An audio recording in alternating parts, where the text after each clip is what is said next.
So, you think you're tough. Meet the Roman legional right. So, you're lying in bed, half asleep, thinking, "Theft, I could have been a Roman soldier.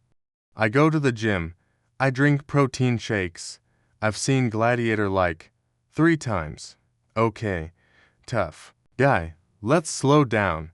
Being in the Roman Legion wasn't like joining a CrossFit class with sandals. It was more like signing up for 25 years of exhaustion, blisters, yelling, war, digging holes, and possibly getting hit with a gent stick because you sneezed during a march. So, before you start fantasizing about flexing in front of Caesar, let's meet the real Roman Legion. And spoiler alert, you wouldn't last a day. What even was the Roman Legion? Let's start with the basics. The Roman Legion was the core of Rome's military machine. It wasn't just a random group of sword-swinging dudes.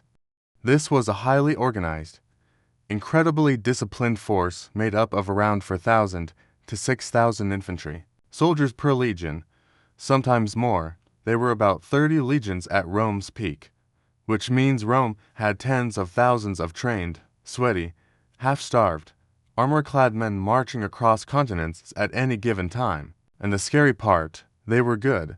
Like, really good. These weren't part-time warriors. No weekend reservists here. Once you joined, you were in for 25 years, unless you died first. Which, let's be honest, was very likely. What kind of people joined? At first, Roman citizens were the only ones allowed to sign up. Later on, they started letting in non-citizens called auxiliaries who get citizenship after their service. Which sounds nice, but again, 25 years. That's a long job interview. Most legionaries were poor farmers or laborers. You didn't join because you wanted adventure. You joined because you needed food, money, and maybe a patch of land at the end. Also, jobs in ancient Rome weren't exactly thrilling. Shoveling sewage and carrying bricks in 100-degree heat were real career paths. So the legion didn't seem so bad. Until the screaming started. The discipline was no joke. You've probably heard that the Romans were strict. That's an understatement. They ran the military like a clock. Everything had rules, and breaking those rules could mean anything from losing rations to getting beaten to death by your friends. Yeah, you heard that right. There was a punishment called decimation, where if a group of soldiers messed up, like deserting or panicking, the commanders would line up 10 of them and make them draw lots. The unlucky one got clubbed to death by the other 9. Teamwork, if you fell asleep on guard duty. Death, didn't build your section of the camp wall fast enough. Flogged, late to formation, public humiliation. Basically, being in the Roman Legion meant living in constant fear of getting in trouble, while being hungry, hot, and probably itchy.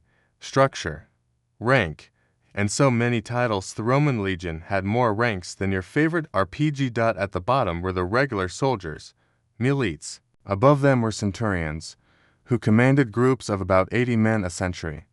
Centurions were the backbone of the army, and they were not there to make friends.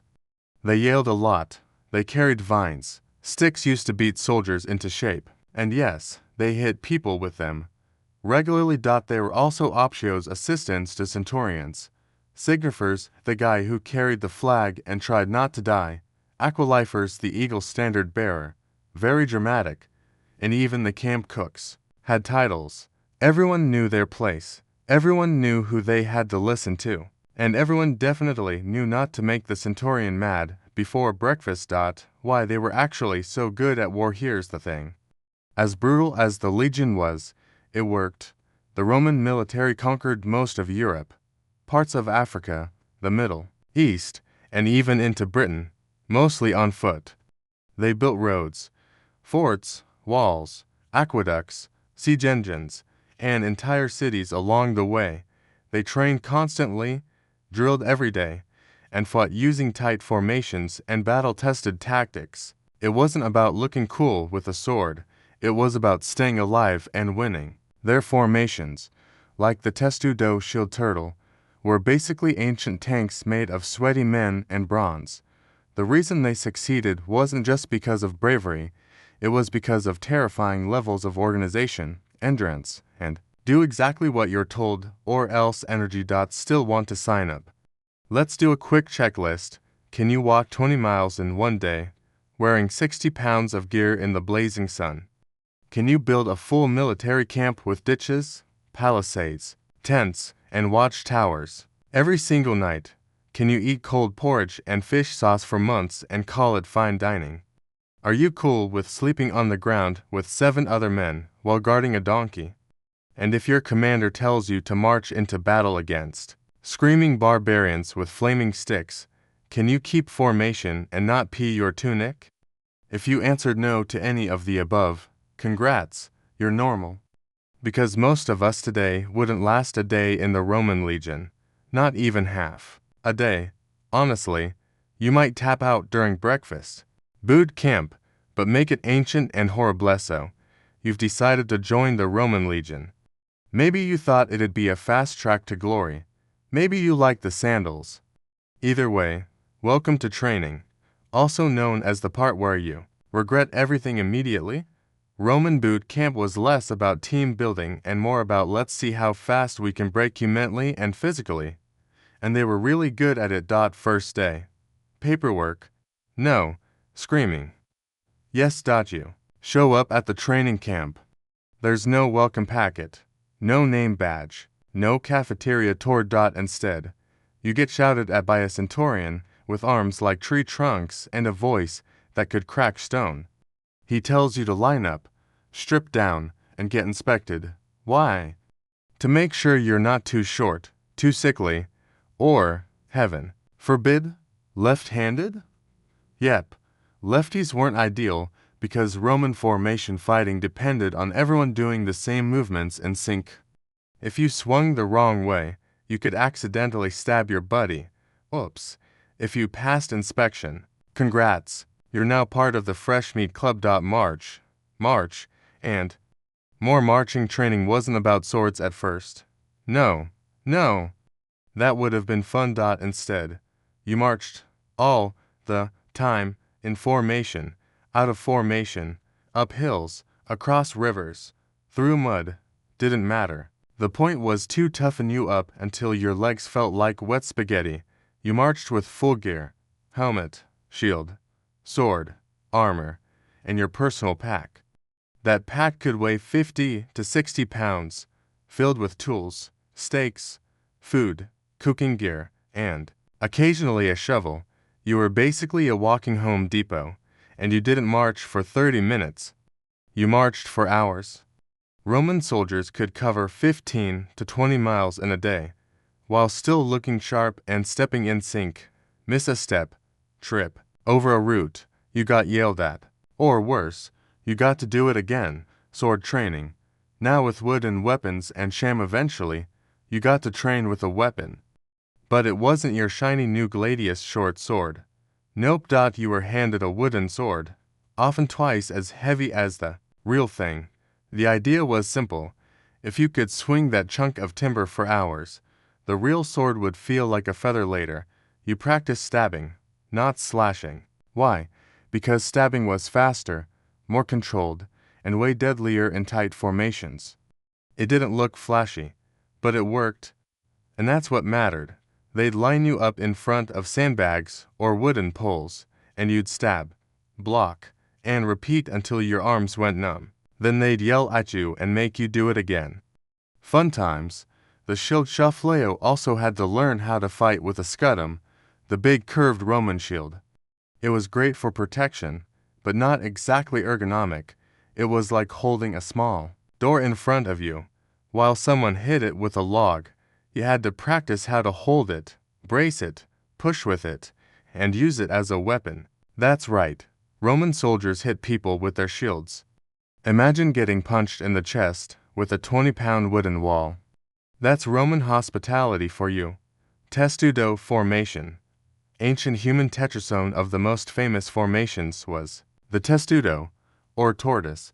Soldiers locked their shields together on all sides, front, sides, and overhead, forming a kind of moving armored box. It looked cool from the outside. From the inside, probably smelled like wet wool and armpits. The key to testudo was discipline. If one guy got lazy, the whole thing fell apart, so they drilled it, over and over. Marching in testudo, turning in testudo, standing still for hours. In testudo, if you hated tight spaces and sweaty neighbors. Too bad. Digging practice, because why not? You thought it was all swords and shields. Nope. One of the most important parts of your training was digging. Roman legions didn't just sleep under the stars. Every night, they built a fortified camp, complete with trenches, walls, and stakes. And you had to help build it. So yes, after marching all day, you'd be handed a shovel and told to start digging. The army believed a good soldier could fight and build, and dig, and hammer, and maybe cut down a few trees while you're at it. You dig so much, your blisters got blisters. Don't slack off, or else. A Roman training was intense, because the stakes were high. If you didn't do your job right in battle, people died. So the army didn't go easy on you, falling behind in drills. That's a flogging. Looking sloppy in formation. That's extra duties. Dropping your sword during practice. Might as well start digging your own grave. Centurions didn't care if your feet hurt or your helmet pinched your forehead. You were expected to push through it, to suffer in silence, and if you dared to complain, you got a very special kind of attention, the loud, angry, wooden stick kind, graduation. Not exactly. There wasn't a fancy ceremony when you graduated. Training, no diploma, no handshake, just a pat on the back if you were lucky and a trip to the nearest battlefield. You got assigned to a legion, handed your real gear, and told, try not to die. Now you were a real Roman legionary. Congratulations. Time to march another 20 miles. Would you survive boot camp? Let's be honest. You, lying in bed right now, probably haven't walked 10 miles in the last month. Your backpack is for laptops and snacks, not shovels and javelins, and your gym has air conditioning, music, and people named Chad who spot you on the bench press. Meanwhile, Roman trainees woke up before sunrise, trained until sunset, slept on the ground, and repeated that for months. So yeah, you'd probably fake an injury by day 3. The uniform, more metal, less comfort. So you survived Roman boot camp. Your arms are noodles, your feet are mush, and you're emotionally numb from being yelled at for blinking wrong. Congratulations. You're now ready to put on the uniform. Now, when we say uniform, don't picture comfy fatigues or tactical cargo pants. Think more along the lines of, what if we dressed a man like a walking mailbox and then made him run a marathon in July? Yeah, let's get into it. Step 1. The tunic. Your ancient sweat rag. At the very bottom layer of the Roman uniform was the tunic. It was a simple wool shirt that came down to your knees. No zippers, no buttons, just a big, itchy rectangle with a head hole. It soaked up sweat like a sponge, never got washed properly, and clung to your body like a damp towel after mile 12. Romans didn't wear underwear under it either. So yeah, every time they marched or fought, things were breezy. Fun fact, they'd sometimes tuck the tunic up with a belt to run or fight. This basically turned it into a short wool miniskirt. Fashion forward and functional. Step 2. The armor. Heavy, loud, and chafy. We're getting to the good stuff. Most legionaries were something called larica segmentata. That's Latin for your back is going to hurt. It was made of overlapping metal strips, curved and riveted together like a medieval armadillo. It covered the shoulders, chest, and upper back. The good news, it offered solid protection from arrows, swords, and the occasional angry goat. The bad news, it could weigh 20 pounds, pinched your skin, and made you sound like a walking toolbox. Also, putting it on wasn't a solo job. You needed a buddy to help strap you in, tighten it, and maybe offer emotional support while you tried not to cry from the shoulder pinch. Step 3. The belt, More than just a belt. Roman soldiers' belt was called a cingulum. It wasn't just there to keep your tunic from flying up in the wind, though that helped. The cingulum had dangling strips of leather with metal studs, a kind of ancient jock strap with flair. It jingled when you walked, clanked when you ran, and slapped awkwardly against your thighs at all times. Why the noisy belt? Some historians think it was partly for show, partly for intimidation, and partly just tradition. Either way, you weren't sneaking up on anybody. People could hear you coming from a mile away. Step 4. The helmet. Stylish skull protection. Next step. The helmet, or galea. This wasn't your basic bike helmet. This was serious headgear, made of iron or bronze. It came with cheek guards, a neck protector, and sometimes even a little decorative bump on top. The inside had some padding, but not much. The chin strap, leather, that you had to tie just right or it would either choke you or fall off mid-battle. Now imagine wearing this metal hat in the blazing sun. No ventilation, sweat pouring down your face, and then someone smacks it with a club. Enjoy the ringing in your ears for the rest of the week. Step 5. The shield. Big, heavy, and always in the wearmen. Shields were no joke. The scudum was a big, curved rectangle made of wood and covered in leather, with a metal boss, a kind of punchy dome in the center. It was around 3.5 feet tall and over 2 feet wide, and weighed roughly 20 pounds. Add that to your armor, helmet, sword, and backpack, and you've officially become a walking tank with shin splints. The scudum was designed for formation fighting, not solo duels. It could be used to bash enemies, block arrows, and even serve as a makeshift bed if things got desperate. Downside. Try fitting it through a doorway, or using it in a bathroom stall. Good luck. Step 6. The sandals. Yes, they had studs. Yes. The famous Roman military sandal, the caligae. They were open-toed leather sandals, laced up around the ankle, with iron hobnails hammered into the soles. That's right, spike sandals. Why?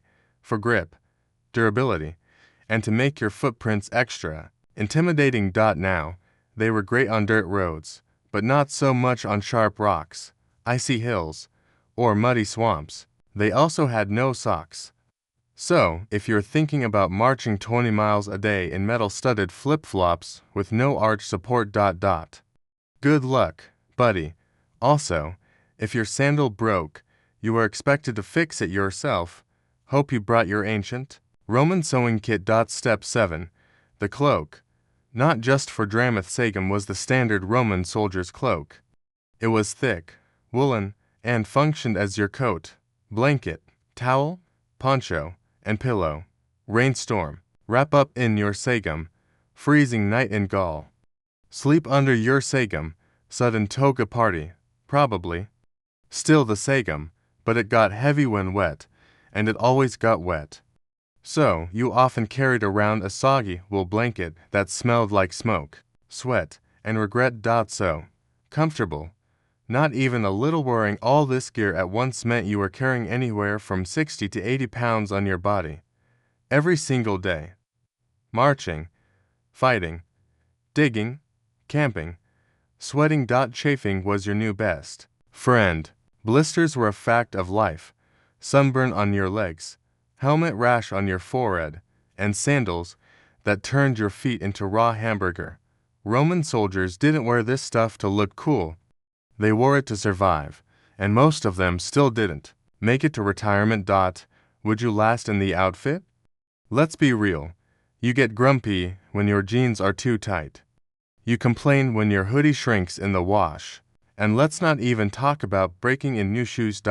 So imagine putting on this full kit in the middle of summer, and then walking 20 miles while carrying a shovel and singing a Maya. You'd throw that helmet in a river before lunchtime. What they ate and why you'd hate it. Alright. So, you've survived the training. You've got the armor on. You're tired, sweaty, possibly bleeding, and very, very hungry. So, what's for dinner in the Roman Legion? Well, bad news. There's no pizza, no pasta, no protein shakes. Just a lot of mush, bread, and something that smells suspiciously like a dead fish left in the sun. Welcome to Roman military cuisine. Simple, cheap, and deeply uninspiring. The main course, grain, and more grain. The Roman soldiers' diet started and ended with one word, grain, mostly wheat or barley, handed out in raw rations. That's right, you didn't even get a finished meal. You were expected to grind, cook, and eat it yourself. In between marching and digging trenches, grain was usually made into a porridge called pools, a hot, thick mush that was, let's say, texturally challenging.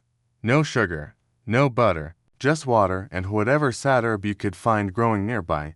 Some soldiers baked their own hardtack biscuits, basically ancient crackers so hard you could chip a tooth on them. They lasted forever, which is great, because no one really wanted to eat them anyway. Protein, sure, if you're lucky. Meat wasn't common, but occasionally soldiers got some, usually pork, goat, or, if things were desperate, whatever animal wandered too close to camp, but you had to cook it yourself. No camp chefs here, and there was no refrigeration, so meat spoiled fast. If it smelled weird, you could either eat it anyway or go back to your bowl of grain mush. Choices. Sometimes soldiers caught fish or small animals, but if you were on campaign in enemy territory, even that wasn't possible. So, most days, just stick to the pools. Vegetables. The side dish. Nobody liked it. Army did issue some basic vegetables, things like onions, garlic, lentils, or chickpeas. Not exactly thrilling, but they helped fill your belly and kept you from getting scurvy. Most soldiers boiled everything into a chunky soup, tossed in some herbs if they had any, and called it dinner. Imagine eating soup made from leftover barley, garlic, and a handful of leaves every single day. If you were lucky, you got a little olive oil on top. If you were really lucky, maybe a splash of vinegar for flavor. Sort of. The sauce, garum, aka rotten fish guno. Let's talk about garum. This was the Roman version of ketchup. If ketchup was made by fermenting fish guts in the sun for months, garum was a fermented fish sauce used to flavor almost everything. Grain, add garum. Veggies, add garum. Cold-boiled goat, garum. It was salty, slimy, and smelled like low tide at a questionable beach. And yes, Roman soldiers loved it. Because when you've been marching for days and your taste buds have given up hope, even fermented fish could taste like heaven. Drinks, no coffee, just funky. When need a drink to wash it all down. Too bad, there's no Starbucks in Germania. Roman soldiers drank posca, a mix of vinegar and water. It was sour, smelled weird, and made your lips curl. But it was safer than plain water, which was often full of things that could kill you. Slowly. Sometimes, if they had access, they drank cheap wine watered down to stretch it. No fancy reds or fruity whites, just acidic wine that tasted like regret. Alcohol wasn't banned, but drunkenness was. If you got too rowdy after a few gulps of posca wine, your centurion would definitely let you know, with his stick. Breakfast. Kind of. Roman soldiers didn't really do breakfast like we do. No pancakes, no eggs, no cereal boxes with cartoon gladiators. Usually, it was just a cold bit of bread, maybe a few olives, and some leftover gruel from the night before. If you had time and weren't marching, maybe you warmed it up. Maybe not. No one cared, because you were expected to be ready to move out before the sun even rose. Food was just fuel, nothing more. Did they complain? Of course they did. Even by ancient standards, the Roman army menu was pretty rough. Letters and accounts from soldiers often mentioned how boring and repetitive the food was. But they weren't dumb. They knew it was enough to keep them alive, strong, and able to stab things efficiently. Still, if someone dropped off a wheel of cheese or a jug of good wine, morale skyrocketed instantly. Food was one of the few pleasures they had, So anything slightly tasty felt like a 5-star meal. Cooking gear. BYOPA every legionary carried his own basic mess kit. That usually meant a cooking pot, a knife, maybe a spoon, and a stick for stirring. At night, soldiers gathered in small groups to cook their rations over little fires. They'd share food, trade garlic for lentils, argue over who burned the porridge, and maybe grumble about how they missed their mom's stew. It wasn't glamorous, it wasn't clean, but it was food. And that's what counted. So could you handle it? Let's think about your current standards. You microwave leftovers and complain they're a bit dry. You scroll through 3 food apps before giving up and making toast. You put hot sauce on everything just to feel something. Now picture eating flavorless barley mush for the 3rd day in a row, washed down with sour vinegar water, while sitting in a trench, in the rain, with lice. No snacks. No sugar, no spicy nuggets. You tap out by lunch, marching into misery. Alright, you've eaten your sad barley porridge, had your cup of vinegar water, and strapped on your 60+ pounds of armor and gear. Now what? Time to march. Because in the Roman legion, walking wasn't just transportation, it was a lifestyle, a painful, sweaty, blister-filled lifestyle. So if you're feeling proud after hitting 10,000 steps on your Fitbit, just wait. Marching was mandatory, and miserable Roman legions were known for moving fast and far. Like 15 to 20 miles a day, in full gear, in the heat. Over mountains, through rivers, across deserts. Sometimes they even built the road as they went, then marched on it, then built some more. Your typical day might start at sunrise, involve 8 hours of marching, followed by camp construction, standing guard duty, and then maybe, a nap if you weren't busy scratching lice. Rain.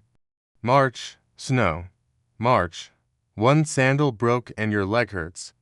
Too bad. March. Let's talk about the backpack. The Roman soldier's backpack wasn't some cute canvas rucksack. It was called a sarcina, and it was brutal, tied a wooden pole slung over the shoulder. It carried a cloak, cooking gear, extra sandals, firewood, food rations, tools like pickaxes and shovels, tent equipment, personal items if you had room, which you didn't. Basically, you were a one-man marching Home Depot. This setup was part of the Roman genius.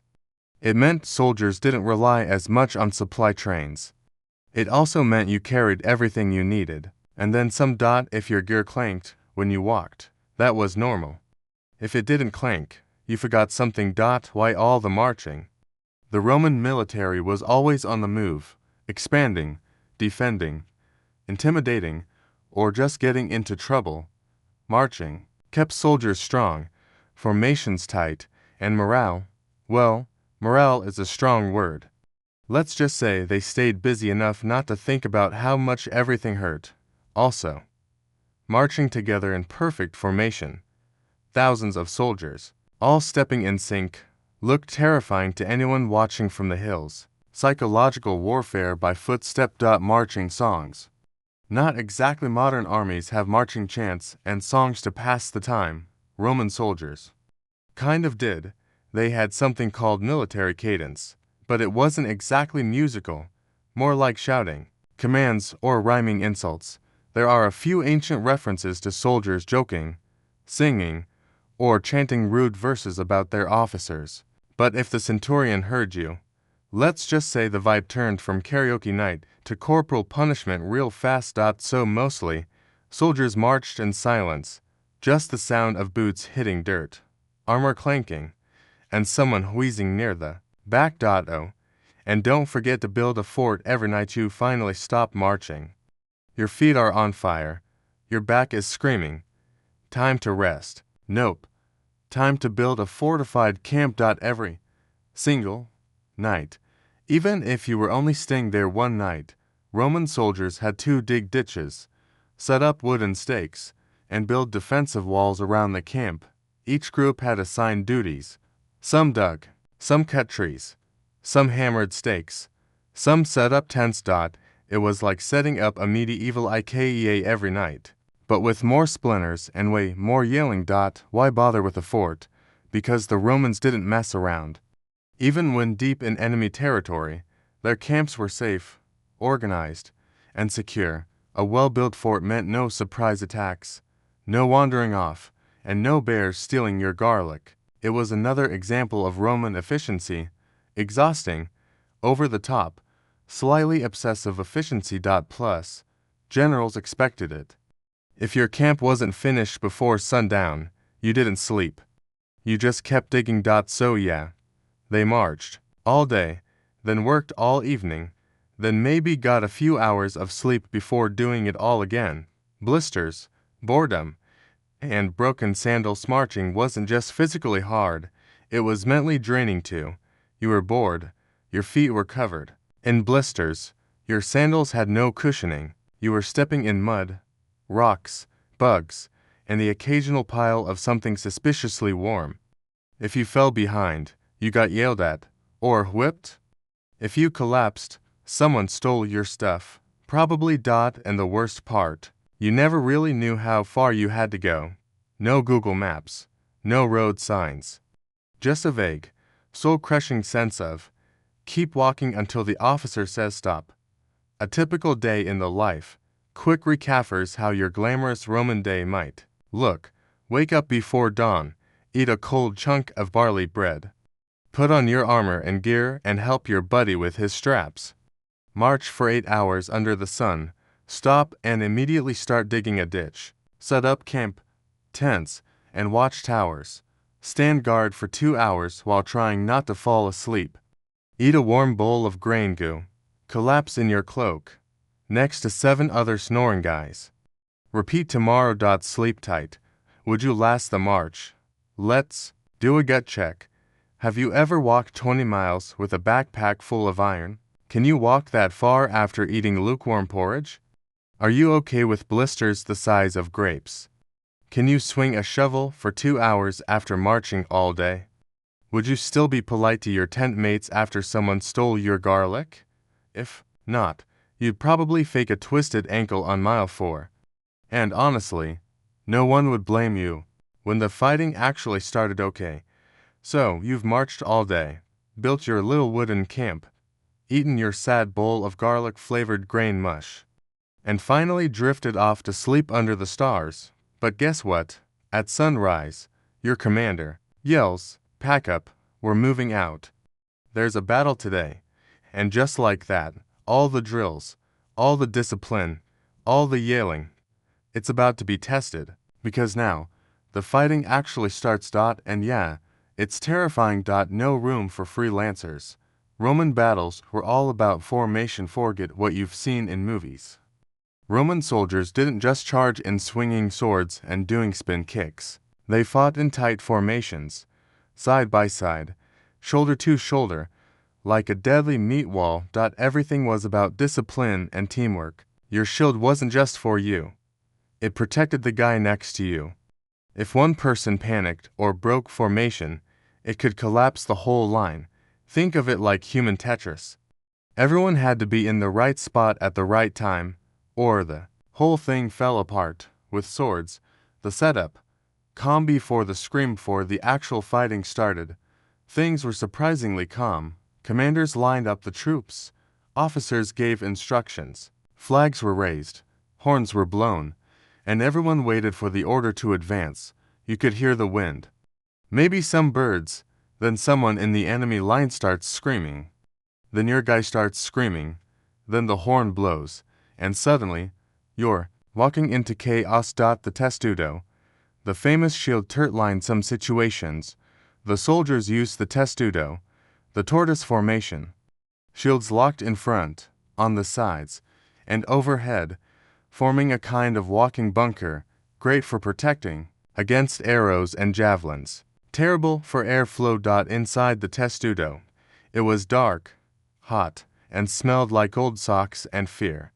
You could barely see, you couldn't swing your sword. But at least you weren't getting skewered, until the testudo reached the enemy. Then everything exploded into noise, blood, and shouting. How the actual fighting went down. Step 1. You threw your pilum, a heavy Roman javelin. It wasn't just meant to stab, it was designed to bend on impact, so enemies couldn't throw it back. Once that was done, you closed in with your gladius, a short stabbing sword. No big swinging arcs or fancy moves, just fast, efficient stabs to the gut or neck. You kept your shield up. You stepped forward, you stabbed, repeat. It was fast. It was brutal, and if you slipped, there was nowhere to fall but under someone's sandal, blood, mud, and other stuff. Battlefields were messy, really messy. You had mud, blood, dust, and worse all over you within minutes. The sound was deafening, clashing metal, screaming, were horns, commands being shouted in Latin, and under all of it, fear. Pure, primal fear, but you weren't allowed to show it. If you dropped your shield and ran, you could be beaten, shamed, or executed for cowardice. Your best bet was to stay in line and pray your training kicked in before your lunch did. The centurions made sure you didn't panacea if you were tempted to flee. Just glance to your left. There's your centurion, battle-hardened, scar-faced, probably yelling at someone while deflecting arrows with one hand. Centurions didn't hang back. They led from the front, shouting orders and beating people back into line if things got sloppy. They carried a vine staff, partly for authority, mostly for hitting soldiers who weren't stabbing fast enough. No pressure. It wasn't always a fair fight. Sometimes battles were clean and orderly, formation versus formation. Other times, they were complete chaos. If the lines broke, it turned into a free-for-all, stabbing, trampling, swinging, grappling. People slipping in the mud, weapons clattering, horses screaming, helmets flying off. And remember, you're in heavy armor, in the heat, while trying not to trip over a fallen comrade or get hit by a flying javelin. Sounds fun, right? Victory. Or no. If your side held the line and pushed forward, maybe you'd win. Maybe the enemy would break and flee, and the cavalry would chase them down. Maybe your arms were still attached. Win. But if your side lost, it was a nightmare. Retreats turned into massacres. Formation broke.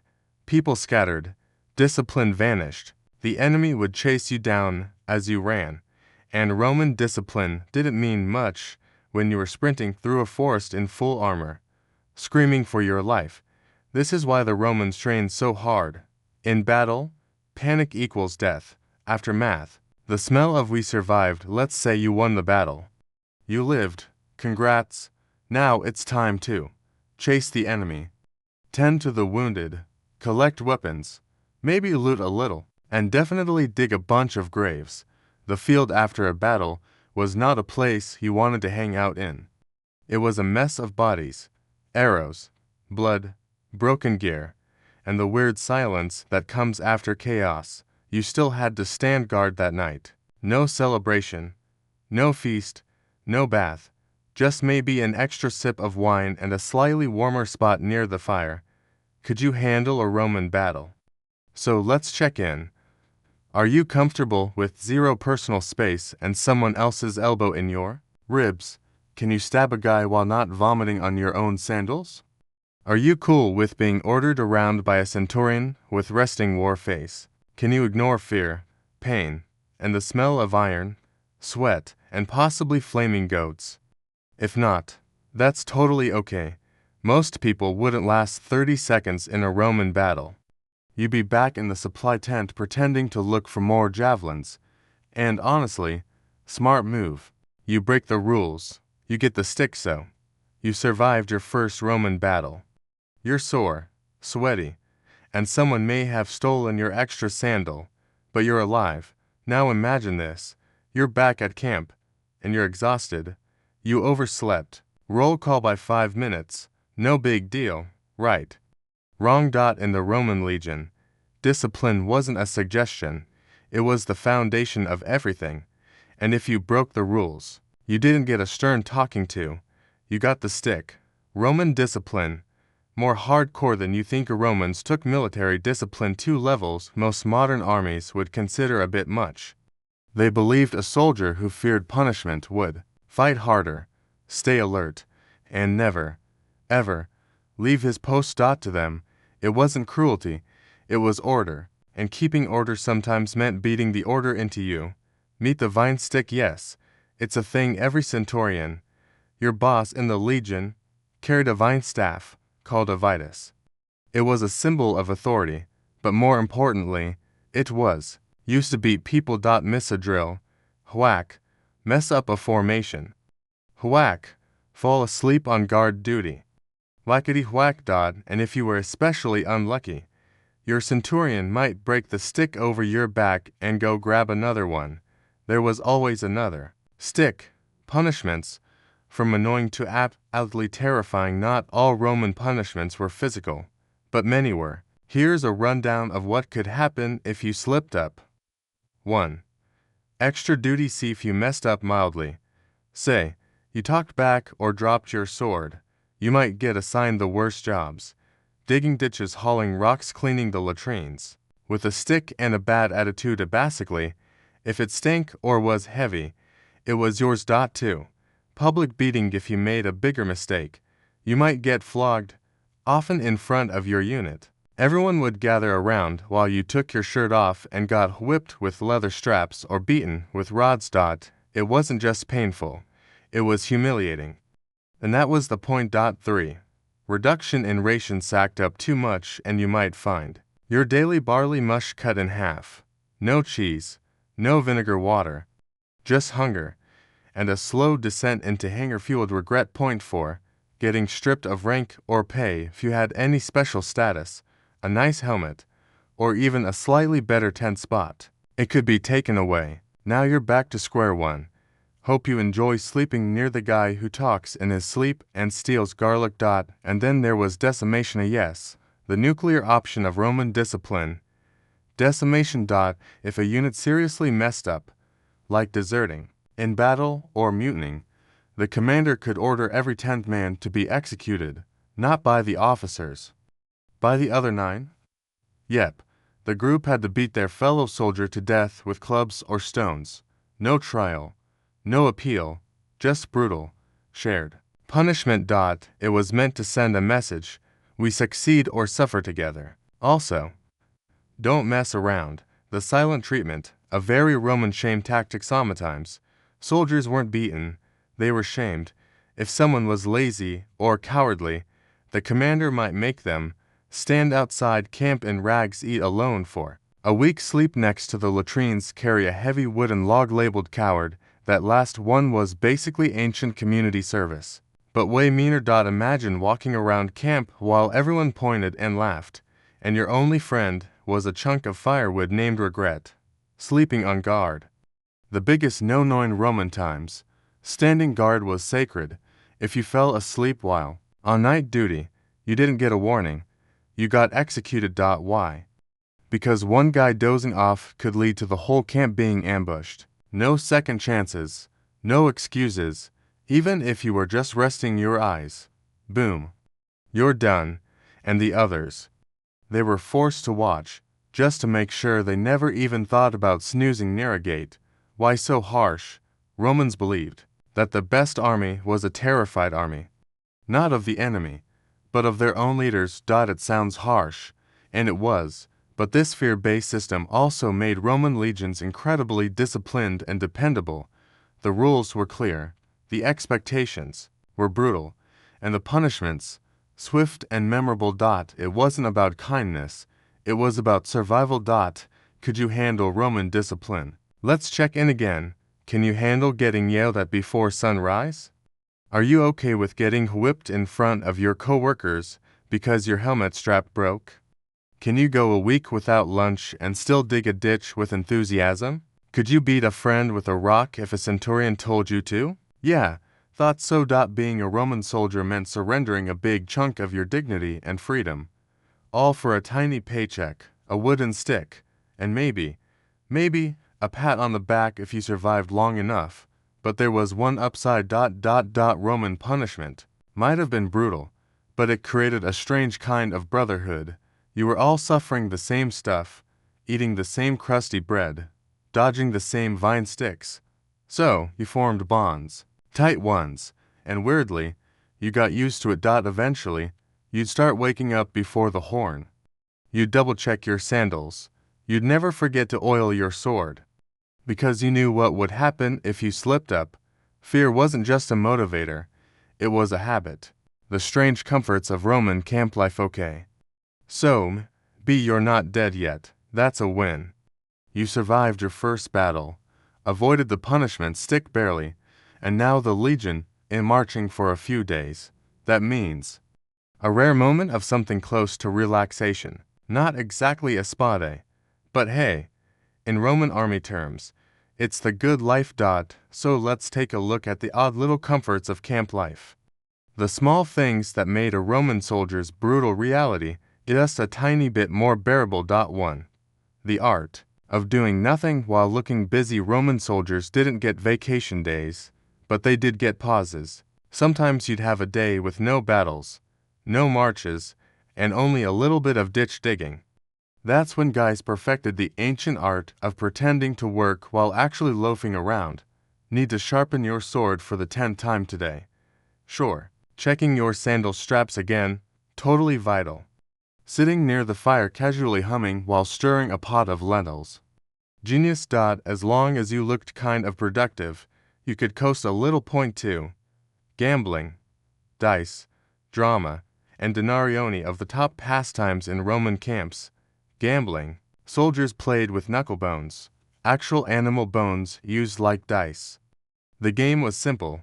Roll the bones, bet your coins, hope for a lucky hand. But it wasn't just coins on the line. Guys would bet wine rations, extra socks, that piece of cheese they'd been saving for 3 days occasionally. Their own freedom. Yes. People bet themselves into slavery. Nothing got camp gossip flowing like a dice game gone wrong, especially when someone bet a prize goat and lost it to a guy who couldn't even read. 3. Food. Not good, but it was there. We've talked about the famously uninspiring Roman military menu. Lots of grain mush, vinegar water, and the occasional olive.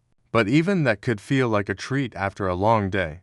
Sometimes soldiers got lucky and added smoked pork, garlic, always garlic, a bit of wine, stolen apple. Some guys even got creative and made their own sauces using oil, herbs, and crushed fish guts. You'd be surprised how excited someone can get over warm porridge with extra garum. Okay, no you wouldn't. It still sounds disgusting. But in a camp where everything hurt, a hot meal was pure joy. 4.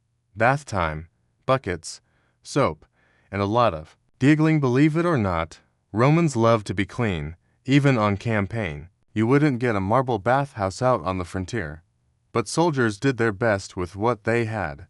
Buckets of cold water, scrapers called strigils to remove sweat, and dirt, olive oil, a kind of slippery soap substitute texture. 10 men standing around in sandals, slapping oil on each other's backs and then scraping it off while arguing about dice games. It was weird, awkward, and probably smelled like gym socks soaked in salad dressing. But it made them feel human again. 5. Letters from home. If you were lucky sometimes, if the mail gods were smiling, you'd get a letter from home. These weren't romantic novels, just rough wax tablets or papyrus scraps with scratchy writing. Maybe your brother sent news from the farm. Maybe your mom reminded you to eat more lentils. Maybe your girlfriend broke up with you and is now marrying the baker. Even bad news was better than no news. For 5 minutes, you weren't in a muddy tent. You were back in your village, breathing different air. And then the centurion yelled again, "Welcome back." 6. Campfire talk. Complaining in 5 languages at a time in camp meant one thing: grumbling around the fire. This was where soldiers got real. They told stories, swapped gossip, bragged about close calls, and definitely exaggerated the size of the sword they stole off a barbarian. You'd hear every kind of voice: Gauls, Spaniards, Syrians, Illyrians, all speaking a mix of Latin and local dialects, all united by the ancient art of whining. Topics included who had the worst boots, who snored loudest, why the centurion was probably cursed that one time someone almost punched a superior but didn't want to get flogged. 7. pets, mascots, and other weird additions. Camps weren't just for humans. Sometimes, soldiers adopted stray dogs, goats, or even monkeys. These unofficial mascots got names, fed scraps, and occasionally promoted to guard goat. One famous Roman legion even had a pet lion for a while. No idea how that worked out, but we're guessing the dice games got way more exciting. 8. DIY decor and tent upgrade. Soldiers were surprisingly crafty. When they weren't stabbing things, they made tiny carved figures, personalized belt buckles, funny inscriptions on their shields like Lucius the Lucky or Don't Trip. Some even painted their helmets or added feathers just for flair. Because when you're miles from home, with nothing but garlic breath and sandals, a little personality goes a long way. 9. Religion and superstition. Some guys carried small statues of gods in their pouches. Mars for strength, Jupiter for luck, Mercury for speed. Others wore charms or bones to ward off bad spirits. Before battles, you might toss salt over your shoulder or mutter a quick prayer to fortune a dot, and if you rolled double sixes during a dice game, you were blessed, at least until you lost your boot in a latrine. 10. Brotherhood. Whether you liked it or not, this might be the strangest comfort of all, the fact that you were never really alone. Roman camps were packed. Tents were shared. Everything smelled like sweat and smoke. But somewhere in all that chaos, you became part of something. You had your tent mates. You had your legion. And as awful as everything was, at least you were miserable together. Someone always had a story. Someone always had spare vinegar. And someone, for some reason, was always singing off-key. Marching into the unknown. So, you're finally settling into camp life. You've made peace with the garlic breath, learned to pretend you're busy, and maybe even won a sock in a dice game. But guess what? Time to pack up, again, because the Roman legion is on the move. No one tells you where exactly. All you know is, it's somewhere far, unfamiliar, and probably full of rain, bugs, and people who'd rather stab you than offer directions. Welcome to foreign campaigns, the not-so-glamorous side of Roman conquest. The world was big, and so was Rome's ego. The height of its power, Rome had stretched its fingers into Europe, the Middle East, and North Africa. And it always wanted more. That meant legions were constantly marching into dry deserts in Syria, cold, wet forests in Germania, swampy plains in Britannia, rocky mountain passes in Illyria. Basically, if a place looked miserable, a Roman general was already drawing a line through it on his map. Marching, not a scenic walk, forget peaceful strolls through green hills. Roman marching was brutal. You'd wake up before dawn, eat cold grain mush, and start walking, not casually, not at your own pace. 20 miles a day, in armor, with gear, under the sun, or in rain, or through snow.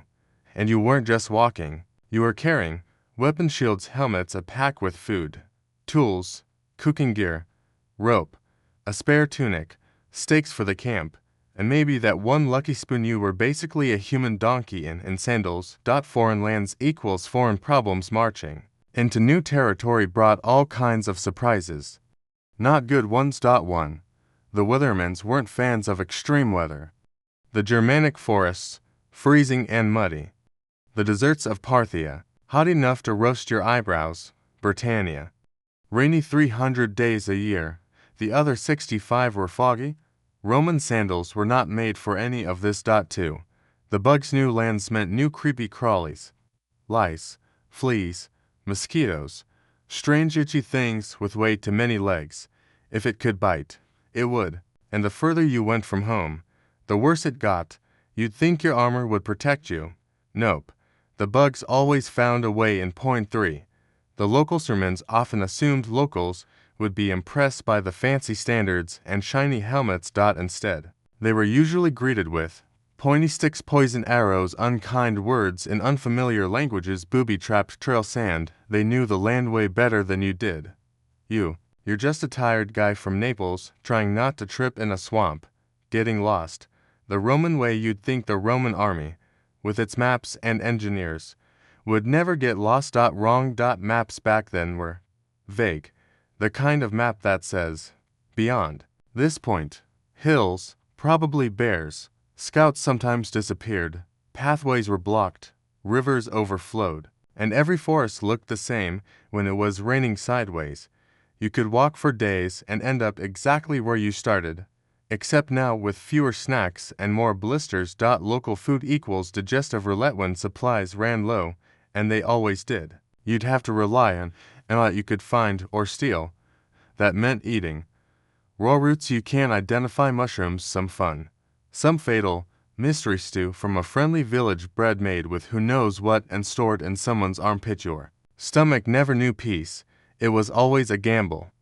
And let's just say ancient latrines weren't designed for emergencies. Camps on the go, the world's fastest construction crew. Every night, no matter how far you marched, you had to build a fort. Not just a tent, an actual, full-on defensive camp with ditches, walls, and gates. Why? Because sleeping in the open meant waking up to arrows in your face. So after 20 miles of marching, you and the boys grabbed shovels and picks and went to work. Dig, hammer, stack, repeat. Then, finally, maybe 4 hours later, soup, wine, and sweet unconsciousness. Night watch, not for the sleep-haven on campaign. The dreaded night watch continued. You'd take turns guarding the camp perimeter, listening for sounds like footsteps, wolves, ambushes, the guy next to you snoring louder than the storm. Fall asleep, and you were done. See Chapter 7 for what happens next. Spoiler, it involves death. You're far from home, and it shows marching into the unknown wasn't just physically exhausting, it was emotionally draining. You were far from your town, surrounded by strangers eating plants you didn't recognize, fighting people you didn't hate, sleeping in puddles, writing sad letters you couldn't afford to send, and you had no idea when or if you'd ever see home again. No maps, no news, no postal service, just marching every day into foggy, bug-infested who knows where. But also the story despite all the pain, foreign campaigns gave Roman soldiers something they secretly loved: stories. After the war, you could say, I crossed the Alps and only lost one toe. I fought naked warriors in the mist. I survived. A German winter with just soup and spite. And if you made it home, you were a veteran. A legend in your village? Old, limping, missing a few teeth, but filled with tales no one else could top, because you didn't just fight, you marched into the unknown and came back. When everything went wrong, Roman defeats and disasters. So, we've seen the Roman legion in its prime, marching in neat lines, building forts like machines, and pretending cold porridge counts as food. But let's not kid ourselves. Rome didn't always win, and when it lost, oh boy, it wasn't just a little oopsie. It was full-on, flaming chariot, collapsing wall, tell my wife I love her level disaster. This chapter is all about those moments, the blunders, the bad calls, the times when even the most fearless Roman soldier probably looked at his sandals and whispered, I should have been a baker. 1. The Teutoburg Forest, Rome's worst road trip ever year, 09 CE location, deep in the German woods vibe, wet, foggy, full of betrayal. Roman General Varus had 3 legions, around 20,000 men. He trusted a local guy named Arminius, who said, follow me, I know a shortcut. Spoiler, Arminius did not know a shortcut. He led the legions right into a trappy, dense forest, narrow paths, and Germanic warriors hiding in the trees like angry squirrels. For 3 days, the Romans were ambushed, split up, and slaughtered. They couldn't form proper lines. They couldn't retreat. It was pure chaos. Only a handful made it out. The rest, gone. Varus fell on his sword. Yikes. After this, Emperor Augustus supposedly banged his head against a wall and yelled, Quintilius, Varus, give me back my legions. Relatable. 2. The Battle of Carrhae. Never trust a deserteur. 53 BCE location. The the desert of Parthia vibe. Sunburns and Shane Crassus. You know, the guy who was rich even by Roman standards, thought invading Parthia would be a good flex. He marched in with 40,000 troops. Right into the middle of open, flat desert, perfect place for Parthian horse archers, who were fast, deadly, and absolutely relentless. The Romans had heavy armor and short swords. The Parthians had speed, range, and camels loaded with arrows. Crassus was outmaneuvered, humiliated, and eventually killed. They say the Parthians poured molten gold into his mouth, a not-so-subtle roast about his love of money. Moral of the story: don't fight people on their home turf when you've only packed sandals and confidence. 3. Cannae, the day Rome got folded like lawn dryer. 216 BCE location, southern Italy vibe. Sunny day for a total night. Maria, Hannibal, the Carthaginian general who marched elephants over the Alps and lived for chaos. At Cannae, he faced 80,000 Roman troops with about half that number. So how did he win? Simple, he let the Romans win. At first, he arranged his troops in a curve, and when the Romans charged, he let them push into the center. Then, surprise, the Carthaginians closed in from the sides, surrounding the Romans like a deadly bear hug. It was one of the most brilliant military traps in history. Result? Tens of thousands of Roman soldiers were crushed, stabbed, or trampled. Rome was shook, like hide the Senate level shook. 4. The sack of Rome. They actually got an year. For 10 CE location, Rome itself vibe, panic, looting, and wait. Are we the baddies? Rome hadn't been invaded in almost 800 years. It was the unshakable heart of an empire. And then, the Visigoths showed up. Led by a guy named Alaric, they camped outside, got tired of waiting, and said, you know what? Let's just walk in. And they did. They sacked the city, looting, destroying, scaring nobles out of their tegas. It wasn't the end of Rome, but it felt like it. To everyday Romans, it was unthinkable, like watching the world's strongest army trip over its own shoelace. 5. Logistics failures. The slow, boring kind of disaster. At all defeats were flashy. Sometimes the Roman army lost because of bad planning. No food, no water, no idea where they were going. A few favorites, marching into desert without enough water. Classic, running out of winter supplies in the Alps. Freezing, literally, following the wrong river and ending up nowhere near the enemy. Ups. Soldiers could starve, freeze, or collapse before they even saw a sword, and all it took was one overconfident general saying, we don't need maps. 6. Mutiny, when the legion turns on itself. Roman discipline was harsh, but sometimes, even the best-paid soldier snapped. Legions mutinied more than you'd expect. They demand better pay, land less, flogging, actual food that didn't taste like damp sand in time. They chased their own commander out of camp, chanting no more digging ditches. Another time, they almost declared a random guy emperor because he brought wine. Mutinies didn't always end in blood, but they were scary reminders that even the mighty Roman machine had weak bolts. 7. What it felt like to be in one. Imagine you're there, not reading about it, in it. The enemy is closing in. You're hungry, tired, covered in sweat and regret, surrounded by screaming, holding a shield that suddenly feels very small. Your formation is broken. Your officer just ran off, and the guy next to you just got hit by something sharp and ancient. This isn't the glorious Roman victory you were promised. It's survival mode, and most don't. 8. Rome's strength. It kept going anyway. Here's the wild part. Rome lost battles, but it didn't give up. After Teutoburg, it rebuilt. After Cannae, it kept fighting Hannibal for 13 more years. After being sacked, it still saw itself as eternal. That's what made Rome terrifying. Not that it couldn't lose, but that it refused to stop trying, even when soldiers were freezing, starving, or wildly outnumbered. The machine kept chugging along. You had to admire the commitment, or fear it, or both. Retirement, sort of. What happened after the Legion?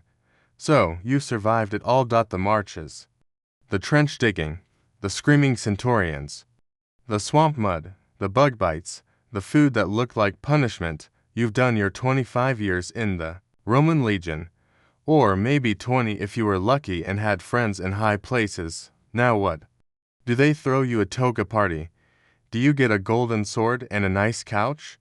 Do you finally get to sleep in? Well, sort of. Let's talk about what happened. Your time in the Roman war machine came to an end. First, the ceremony. If you're still alive, Roman soldiers didn't just leave one day and disappear. There was an actual retirement process, called honesta missio, or honorable discharge. You'd line up, get your name read. Maybe a speech from someone important. If you were lucky and not missing too many limbs, you might even stand tall while your fellow soldiers clapped you off, and then you received your reward. Your rewards, land, cash, and a piece of paper. Rome had a few standard gifts for a retiring soldier. A land grant, often in some remote province. Like congratulations, here's a plot in northern Gaul. It only floods. Sometimes, a one-time cash bonus, not a fortune, but enough to get a roof over your head and maybe a goat. A bronze diploma, a literal bronze tablet that proved you served. Kind of like an ancient military ID card, but heavier. If you weren't a citizen already, you often became one at retirement. Big deal. It meant rights, legal status, and taxes. Yup. Retirement didn't mean freedom from the tax man. This is Rome we're talking about. Wait, where am I living? Rome didn't just give you land as a thank you gift. It had a plan. The empire used veteran settlements as military insurance. They planted former soldiers all over the place, especially in sketchy border towns. So now, you live in a little villa near the Danube, a farm plot in the hills of Hispania, a dusty village in Syria with suspicious neighbors. Because Rome knew if anything went wrong in that area, you could still fight. Surprise, you're retired, but still technically useful. From sword to shove, life as a Roman retiree was quieter, but not exactly chill. Most veterans became farmers. You had a bit of land, maybe some animals, and lots of dirt to argue with. Others went into business. Tavern keepers, blacksmiths, trainers for the next generation of soldiers, read, yelling at kids in fields, and some, they just hung around towns, showing off battle scars and telling very loud, possibly exaggerated war stories. I once fought the Gauls with a spoon. Sure, Marcus, sure you did. Still carrying the rules with your retired soldiers didn't magically become carefree poets. That military discipline stuck hard. You woke up early. You still polished things. You still called people sir, even if it was just your neighbor with a nicer chicken. Some even kept wearing parts of their armor, just to let everyone know they'd served. It wasn't just pride, it was protection. Being a veteran got you respect, and in rough towns, respect kept your house from getting looted. Marriage. Finally, maybe remember how legionaries weren't technically allowed to marry while in service. Well, now you could finally tie the knot. In fact, many already had secret or unofficial wives. When they retired, the marriage became official, the kids became legitimate, and suddenly you had a family on the books. Of course, now you also had in-laws, tiny humans yelling papa at 4 a.m. arguments about grain prices. You survived 25 years of war, only to be taken down by domestic life, still part of the empire's match. And even after retirement, the state could call you back, sometimes to train new recruits, sometimes to fight in emergencies, sometimes to just stand there and look tough. You were kind of like a walking advertisement for Roman power. A local troublemaker sees your scars and goes, never mind, I'll pay my taxes. And if you lived in a remote village, you were the unofficial sheriff. Rome didn't always have cops, but it had you. Legacy. You became the story. Roman veterans were more than just old soldiers. They became community pillars. They built temples, sponsored festivals, told stories at the bathhouse, taught boys how to throw javelins, or at least how not to drop them. Some even got statues. or at least a nice inscription on a stone slab. You'd walk through town and people would whisper, "That's old Gaius. Fought at the Rhine. Never lost a dice game." Your name might even be remembered for generations, unless someone used your tombstone as a bench later. It happens, but not everyone got the happy ending. Off course, not every veteran lived the dream. Some got bad plots of land, lost their pensions to shady moneylenders, got sick, lonely, or forgotten. Rome wasn't always kind, especially if your commander had died, or the paperwork got misplaced. There were even veteran uprisings in rare cases. Angry old soldiers who marched on cities, demanding what was owed to them. So yeah, retirement wasn't all olives and naps. You still wouldn't last a day even in retirement. Being an ex-legionary wasn't easy. You were still tough, still trained, still expected to keep order. The job never really ended. You just swapped battlefields for bean fields. And honestly, most modern folks wouldn't last a day even in this version of the Roman military life. You try waking up before sunrise every day to chase off tax collectors and train wild goats. Let me know how that goes. Legions at home. When Rome needed soldiers to keep the peace. So far, we've talked a lot about legions on the move, marching across muddy fields, crossing frozen rivers, and terrifying the locals with organized yelling. But Rome didn't always send its legions far off into the wilderness to fight hairy invaders or chase elephants through Spain. Sometimes it needed the legions right at home to keep the peace, to keep the people in line, and sometimes to remind the Senate, who really had the power. Let's take a stroll through the quieter, but no less dangerous, side of life in the Roman military. Wait, soldiers in the city. Wasn't that illegal? Yes, sort of. Technically, Roman law prohibited legions from entering the city of Rome itself. The idea was that armed soldiers in the capital equals bad idea. Rome was a republic, remember, or at least it pretended to be for a long time. Only one man could legally bring troops into the city, the dictator, or later, the emperor, which, as you may have guessed, turned into a permanent gig. But while full legions weren't stomping around downtown every day, Rome still had soldiers stationed very, very close by, and sometimes right in the streets when things got spicy. The urban cohorts, the empire's muscle in a toga. Let's start with the urban cohorts urbanae. These weren't full battle legions, more like elite police with swords and serious attitudes. They kept order in the streets, dealt with riots, broke up brawls in the forum, made sure people didn't get too rowdy at the chariot race. Basically, if you threw a rock at a senator or stole a basket of olives, they were the ones chasing you down. They wore armor, carried weapons, and didn't mess around. You might think of them as the ancient version of riot police, but with more Latin insults.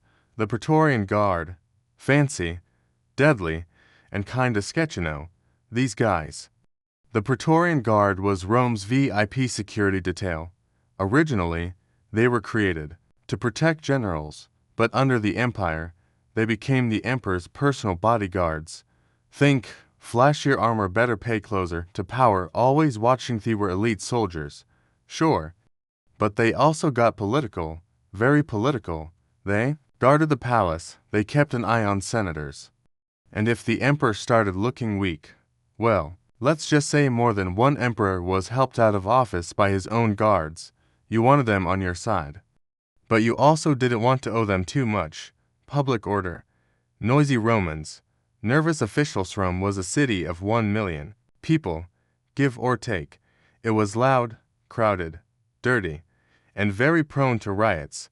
Things people rioted over: bread, wine, gladiator matches, taxes, the weather. Not even kidding. When chaos broke out, who was sent in? You guessed it, the military. Soldiers marched in to calm the crowd by waving pointy things, arrest troublemakers, and remind everyone that Rome still had rules. It didn't always work, but it worked just enough. Soldiers as firefighters. Yep. Rome had a serious problem with fires. Wooden buildings, tight alleys, oil lamps everywhere. You do the math. So emperors like Augustus formed special units to fight fires. Some civilian, some military. In a blaze, soldiers would smash buildings to create fire breaks, carry buckets from aqueducts, organize panicked citizens. Try not to get roasted alive. It wasn't glamorous, but hey, not every battle involves swords. Construction. Remember, Rome was always building something. Roads, aqueducts, temples, bathhouses, giant arches to show off their latest victory. And who did a lot of the heavy lifting? The legions. Even when stationed near the capital, soldiers were often put to work as engineers, carpenters, and labor crews. They dug ditches. They cut stones. They dragged columns into place. It was tiring, dirty, and about as far from glorious combat as you could get, but it was important, and it kept the empire running. The emperor's safety nether's the real reason Rome always had soldiers nearby. The emperor didn't trust anybody. Not the Senate, not the people, not even other generals. So he made sure the army, or at least the parts of it loyal to him, was never far away. In fact, emperors often lived in military camps before they built big palaces, and many rose to power by winning over troops first, then ruling. Rome looked like a shiny marble city, but under the surface, it was all boots and blades. Crisis mode. When things got ugly, when the empire faced real trouble, like a coup, a massive riot, or an invasion, those home legions were called into action fast. Sometimes, the Praetorians stormed the palace. Urban cohorts surrounded rebel senators. Entire legions were recalled to the city to lock things down. You did not want to be caught on the wrong side of one of these operations. History is full of senators falling downstairs after mysterious visits from armed men. A city that never slept. Rome wasn't peaceful. It was alive, messy, chaotic, beautiful, and a little dangerous, and the presence of soldiers added to that weird tension. You could be walking to the market and pass an armored patrol. Go to the baths and see a Praetorian lounging in the steam room, sword on his lap. Even in peace, the empire's grip was visible and made of iron. Why, you still wouldn't last. Let's be honest. You might think city duty sounds easier than the front lines. No snow, no barbarian arrows, no digging latrines in the wilderness. But imagine this. You're wearing armor in the middle of a hot Roman summer. A riot breaks out near the Colosseum. You're told to calm it down with a shield and a stern look. Someone throws a cabbage at your face. You're worse. You have to work night shifts, babysitting the emperor's pet flamingos. Not a joke. That happened. Punishment and desertion. When things got ugly in the ranks. So you've had enough.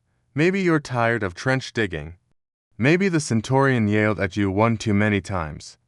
Or you're thus sick of barley mush and marching 25 miles uphill in full armor. And now you're thinking, what if I just left? A bad idea, because in the Roman legion, breaking the rules, especially running away, was not just frowned upon. It was punished brutally. Let's talk about desertion, disobedience, and the scary things the Romans did to keep order. Spoiler, you probably wouldn't survive it. Rome had rules, lots of them. The Roman military was like a machine, a very sweaty, shouty, disciplined machine. To keep it running, the Romans had an entire system of military law. You could get punished for falling asleep on guard duty, losing your sword, arriving late to formation, disrespecting your officer, cowardice, looting the wrong village, looking at your superior funny. Okay, maybe not that last one, but close. The point is, discipline was everything. If one soldier slacked off, the whole army could collapse, and Rome didn't play around. Let's start with the mild stuff. Not all punishments were terrifying. Some were just really annoying. Extra duty. You get to clean latrines for a week with a stick, standing watch in full armor all night. Even if it's raining. Public humiliation, like standing outside camp wearing a ridiculous sign or carrying a heavy rock labeled lazy. In some cases, they'd even dock your pay or take your equipment away temporarily. Annoying. Yes, but you'd live. Not so bad. Right. Yeah. We're just getting started. Flogging. The go-to punishment. No, we move into the ouch category. The most common serious punishment was flogging. Being whipped with a vine stick or leather straps. A centurion usually carried a stick just for this purpose. They were legally allowed to beat soldiers on the spot. No court, no jury. Didn't keep up during the march. Flogged. Talked back during roll call. Flogged. Didn't shave your face properly? Flogged. Okay. That one depended on the mood. It wasn't always personal. Just ... Roman. You think that's bad? Try fustuarium. Fustuarium, also called club punishment, was reserved for major offenses like desertion, theft, or sleeping on guard duty. Here's how it worked. Your fellow soldiers formed a circle. You were thrown in the middle. Everyone beat you to death with sticks and clubs. Rome believed that the whole unit had to enforce discipline, so the punishment became communal. It wasn't just about getting rid of one bad soldier. It was about sending a message to everyone else. Brutal. Absolutely. Effective. Also absolutely. Desertion. The ultimate no. Let's talk about desertion. Leaving your post, running away from battle, or vanishing without permission. In the Roman legion, this was one of the worst crimes you could commit. Rome couldn't afford to have its soldiers just disappear. Not when the empire was fighting wars on 3 continents. So what did they do to deserters? If caught alone, execution. If it was more than one person, things got ... interesting. Decimation. The most Roman punishment ever. Yes, decimation. If an entire unit messed up, say, a cohort retreated in battle or mutinied, they could face the horror of decimation. Here's how it went down. The unit was lined up. 1 in every 10 men was selected by drawing lots. Those selected were beaten to death by the other 9. It didn't matter if you were brave or cowardly. If your number came up, goodbye. It was designed to shock, terrorize, and force everyone to police each other. Let's be honest, you wouldn't last 1 second in that lineup. But why so harsh? It all comes back to this. The Roman legion was a survival machine. They believed fear was part of what kept order. If soldiers were more afraid of their officers than of the enemy, they wouldn't run. They'd fight. They'd win. That's how Rome conquered most of the known world. Through discipline, intimidation, and a little dash of cruelty. Trial by commander. No Judge Judy here if you were accused of a crime. There wasn't a big fancy courtroom. You stood in front of your commander. He was the judge, jury, and executioner.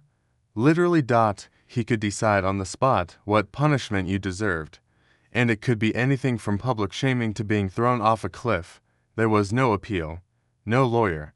No, but I was just following orders. Excuse. Harsh. Yes. Efficient. Also yes. Mutiny. Very rare. Very bloody. No. And then legions would rise up, usually over unpaid wages, bad conditions, or awful commanders, and when they did, Rome responded with overwhelming force. Leaders were executed. Entire units were disbanded. Sometimes, they decimated the rebels as an example to others. Mutiny was the last resort of desperate men. You didn't start one unless you were ready to either win or die very loudly in front of your friends. What kept people in line? Simple.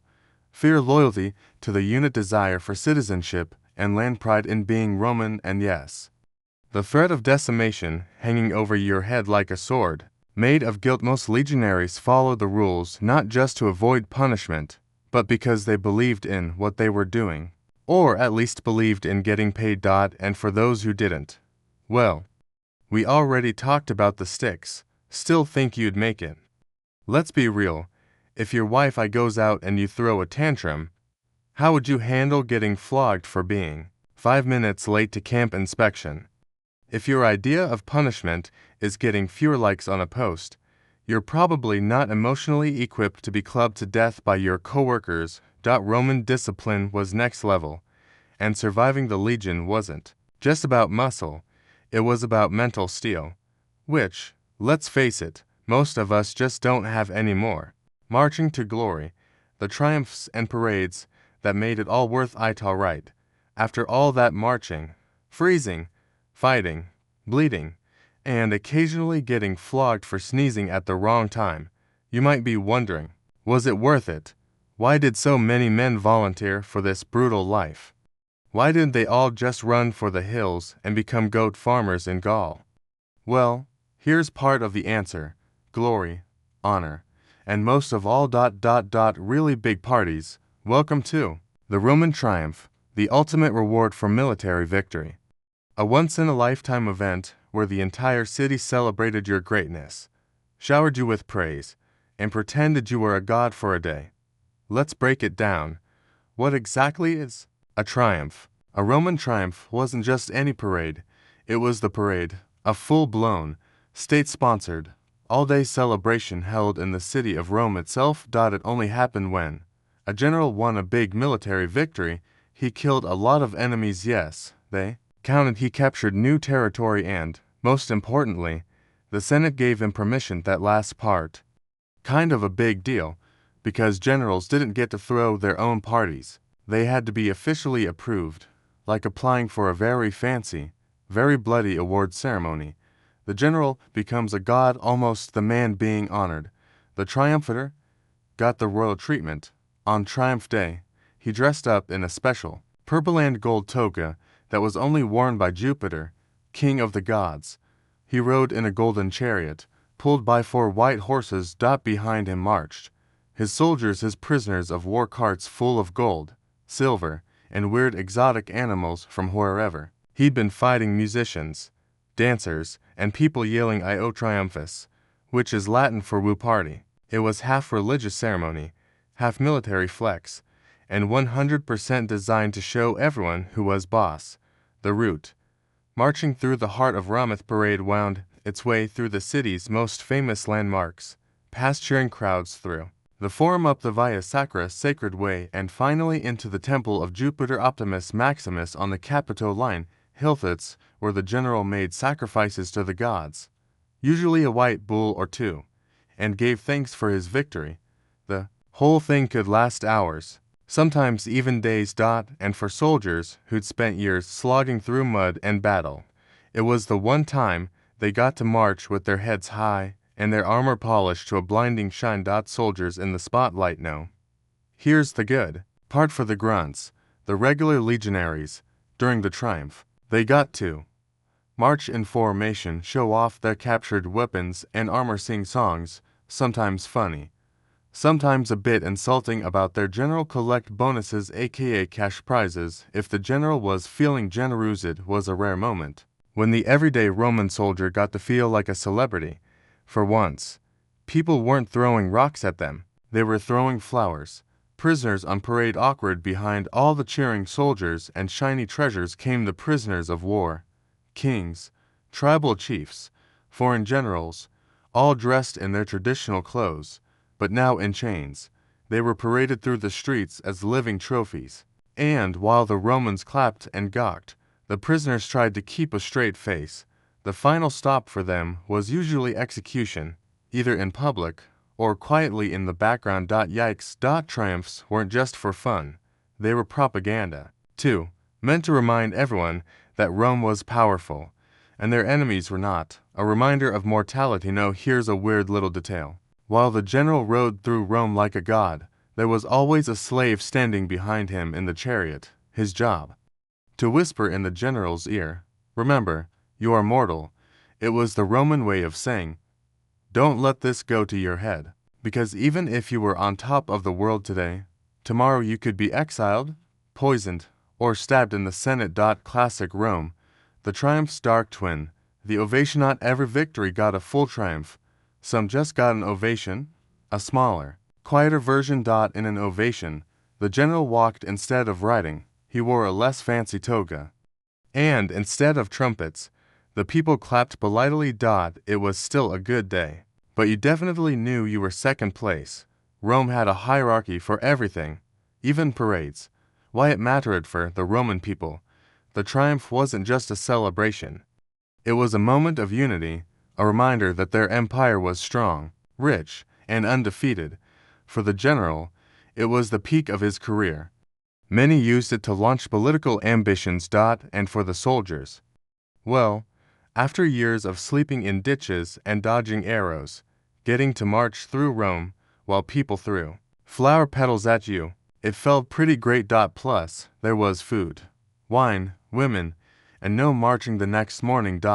When a rare and jealous honor. Here's the thing though, triumphs were rare, only the biggest victories got won.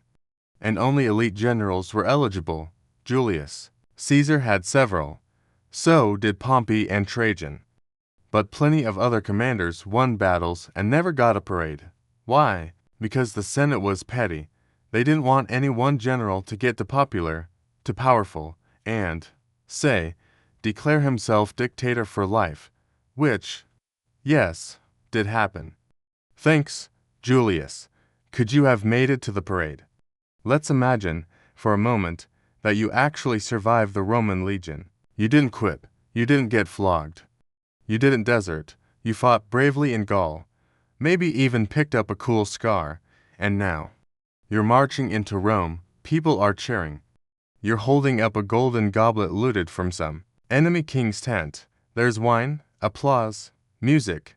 Even that one guy who always complains clapping for you. Feels pretty good, right? That was the magic of the triumph.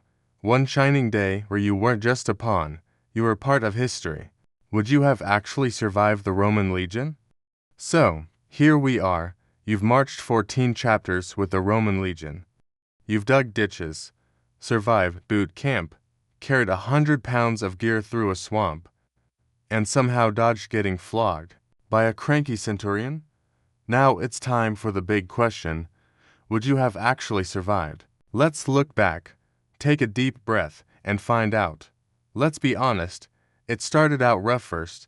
You signed up, maybe for glory, maybe for the promise of land, or maybe just because you were broke and out of options. Then boom. Day 1. You get your head shaved, your name Latinized, your identity basically erased, and you're thrown into training hell. If you were thinking this would be like a little marching, a few push-ups, and then lunch. No. It was months of drills, discipline, and daily beatings if you messed up. So right out of the gate, you've got a pretty solid 40% chance of quitting before ever seeing a battlefield. The marching alone might have killed you. Let's say you stuck it out and made it into an actual legion. Well, get ready to walk a lot. Roman legionaries were expected to march 20th to 30th miles a day, often while carrying up to 100 pounds of gear. That's like hiking with a small fridge strapped to your back. And when you got to camp, no rest, you built the camp. Every single night. Digging trenches, putting up wooden palisades, sharpening stakes, setting traps. No hotel, no tent already waiting for you, just manual labor until dark, then eating cold mush, sleeping in a pile of other sweaty guys, and getting up at sunrise to do it all again. You couldn't just be strong, you had to be perfect. Strength mattered, sure, but to survive in the Roman legion, you needed more than biceps. You had to be relentlessly disciplined. One mistake, sleeping on guard duty, misplacing your sword, failing inspection, and you could be flogged, or worse, you couldn't complain. You couldn't skip drills. You couldn't fall out of formation even if your sandal broke and your foot was bleeding.